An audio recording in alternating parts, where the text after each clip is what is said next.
All right. Well, I'll pick a topic that you guys can join in on. Let's go to psychology. All right. Action and thought. Yes. On both of them. So my therapist blew my mind on Friday. She said, "Your thoughts, it will never lead to action. Your thoughts are kind of some of this I'm putting words in her mouth, but this is my interpretation of it. Your thoughts are kind of never going to be more than kind of a catalog and analysis of your experiences and behaviors. Like, you can't actually. So if you just keep thinking about action, it'll never result in action. Whereas if you do things, it'll result in new thought. So you have to act to create new thought. You can't think to create new action. And that really made sense to me and also bummed me the fuck out, because as with the elliptical thing, it's like, yeah, I have to get on the elliptical. The answer to what happened to the elliptical sessions is I stopped doing it because maybe a vacation or maybe a bad mood or a holiday or something, some excuse I had, something that interrupted, I can't get on the elliptical. And then so then my behavior changed, and then my thought changed, and my thought never started. And it's like I have to just get on the goddamn elliptical, at which point my thought will change again. And it's kind of a bummer, because you're like, you have to do shit that you don't really think about doing in order to think new stuff. That sucks. Yeah. Or because we're creatives, we get shit on for not having a 9-to-5 necessarily. So when we want to go to the beach or go thrift shopping or go do something that seems like it's anti-productive, we feel guilty. But the act of getting up and walking around, even if it's to do something that's kind of bullshit, actually steers us back into writing and being creative. Well, but we never get taught that. Yeah. We always get, keep your claps for creation. Half y'all motherfuckers should be at home writing right now. Don't try to professionally procrastinate with me. I go see Dan Harmon. You should be writing in your journal. So it sucks because we get told we want to fuck off and drink, smoke a little pot, do something on just a Tuesday at noon. But we get told that's shameful. You shouldn't do that. But it's actually for us. That's garbage. Yeah, that's total garbage. Cody just went through this. She's 12 years younger than me. Which is it's weird because her blowjobs are like a 50-year-old's. That is hilarious. But it seems like you've done this 900,000 times. But I'm because she's 12 years younger than me, so I'm kind of watching another writer go through a lot of shit that I have gone through, and I have my own problems, but I do know for sure. I tell, because I watch, first of all, the fact that just like Dorothy Parker said, I hate writing. I love having written. That's what I watch her hate the process, and then she just wants everybody to read her shit, and she gets this fix for 5 seconds of oh, I did a good job, and then this crash. But also just the endless punishment of the self for not writing, which doesn't really make any sense, because it's you have to just kind of be depressed a little bit. It is part of the process. You're like a little cauldron or an oven. You're not going to be like a happy camper the whole time if you're making something that consists of all of the emotional things that human beings go through when they go through a story. Part of that is going to be you being all bummed out with yourself and sleeping or playing video games or just getting high and beating your head against a wall or watching Ben Affleck movies. You're just doing all the things that people do to torture themselves. But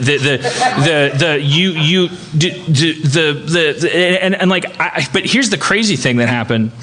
Cody was she wrote 2 scripts that were really good. She did her job. She had a deal to write these 2 scripts, and she wrote them. She turned them in, and they were like, these are great. Can we get 2 more? Which is their way of saying these 2 are great. And I knew that would happen. And she's like, okay, I got to do 2 more.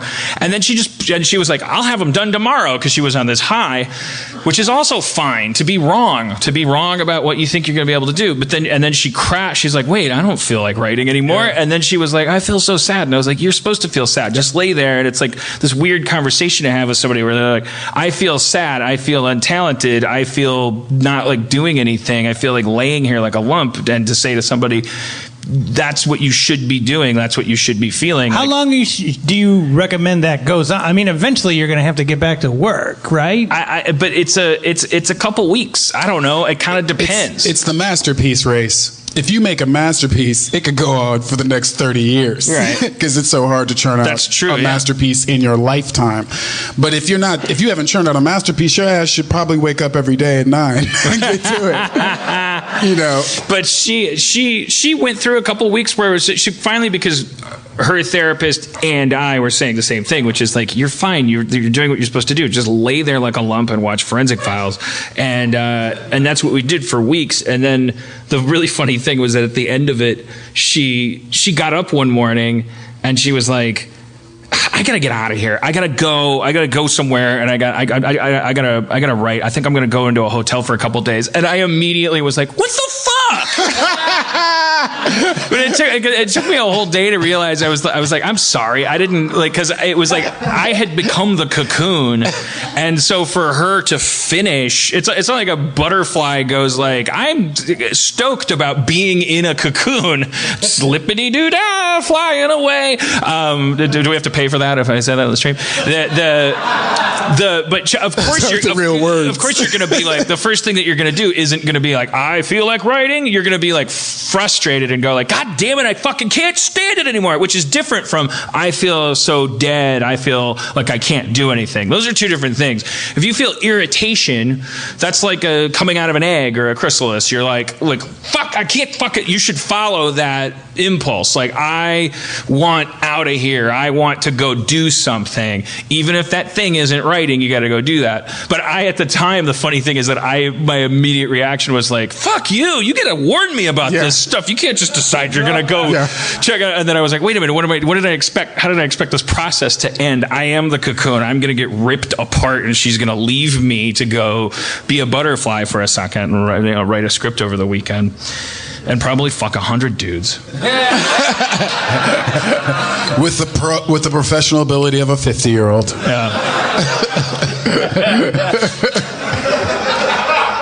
Anyways, action and thought. So tomorrow, even though I don't think I'm going to get back on the elliptical, and then I'm going to think that I should get up. Because when I was on that, it took no time at all for me to be like, I would be like late for meetings because my compulsion was to get on the elliptical once I was doing it. It's just like Newtonian laws. Like, if you're doing it, you tend to keep doing it. If you stop, you tend to stay stopped. And I'm not being one of those preachy exercise people. I'm not to my listeners, but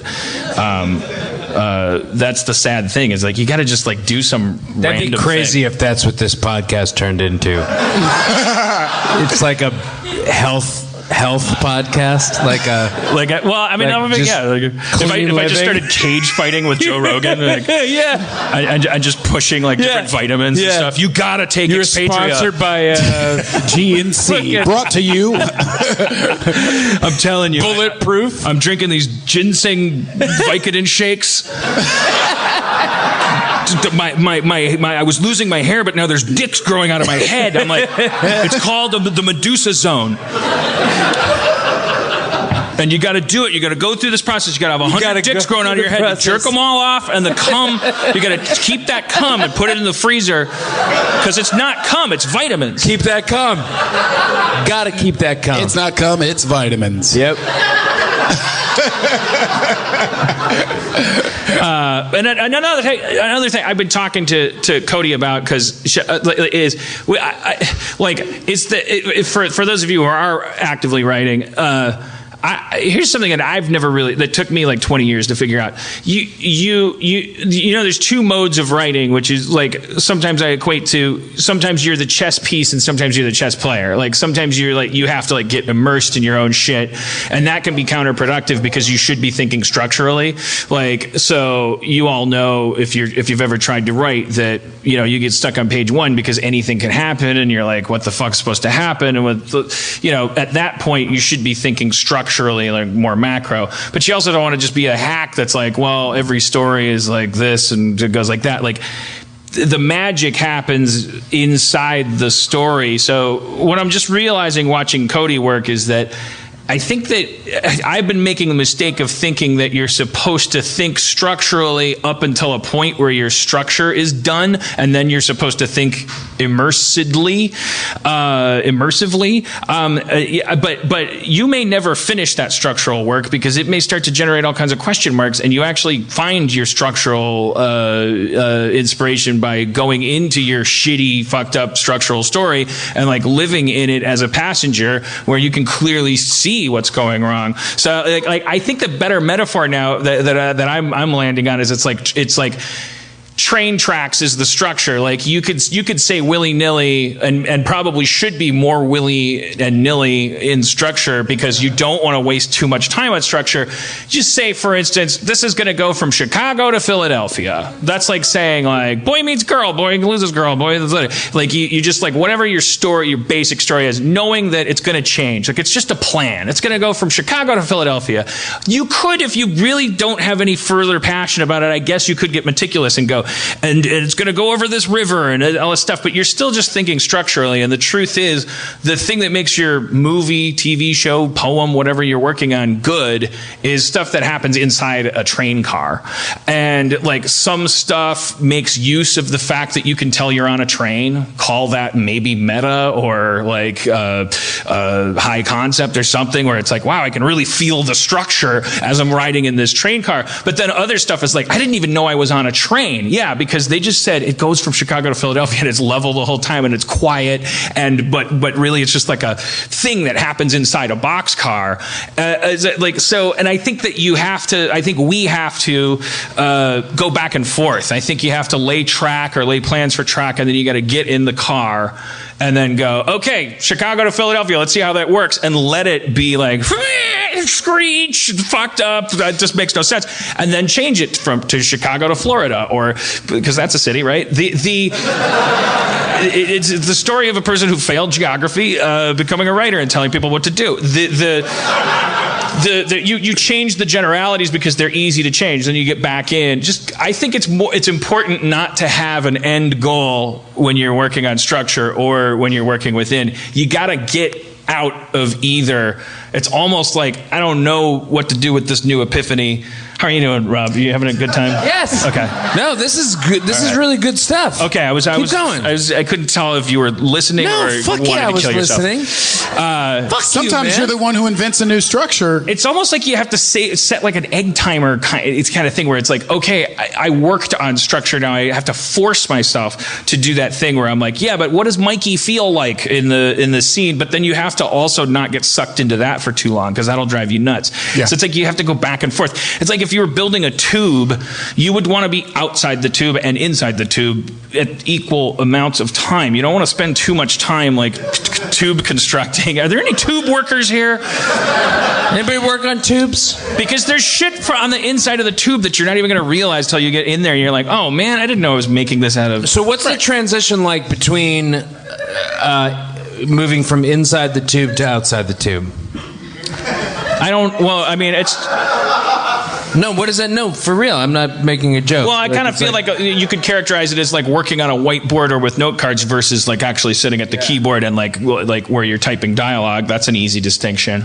That's kind of how I characterize it. But that could be different for other people. Because I feel like when I sit down and start typing dialogue, I'm like inside the thing. Right.